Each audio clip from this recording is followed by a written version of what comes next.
नमस्कार, प्रणाम। आप सबका स्वागत है। फिर से आप सबको बता दूं कि फिर से टुनटुन यादव का गाने का पोस्टर आ गया, जिस गाने का टाइटल है रसियन के प्यार में। आप सबको बता दूं ये गाना सुपरहिट और ब्लास्ट होगा। तो सबसे पहले नमस्कार है, आप सब देखना शुरू कर दिए भोजपुरी प्लेटफॉर्म।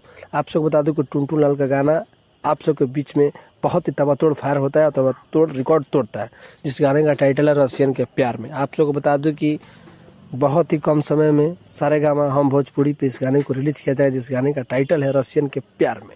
आप सबका बता दूं कि टुनटुन यादव की आवाज़ में और शिल्पी राज की आवाज़ में इस गाने को सुनेंगे, जिस गाने को लिखे हैं आज़ाद सिंह के द्वारा इस गाने को लिखा गया है और मधुकर आनंद के आवाज़ के द्वारा। और आप सबके बीच में म्यूजिक डायरेक्टर हैं मधुकर आनंद।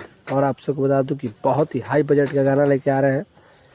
काशिका साथ में काम की है और रसियन के प्यार में आप सब जाइए, इस गाने को सुनिए और सारेगामा हम भोजपुरी पे टुनटुन लाल यादव के चाहने वाले हो जाए खुश, क्योंकि सबसे भोजपुरी का सबसे सुपरहिट ब्लास्ट गाना लेकर आ रहे हैं आप सबको हरियाणा स्टार टुनटुन यादव।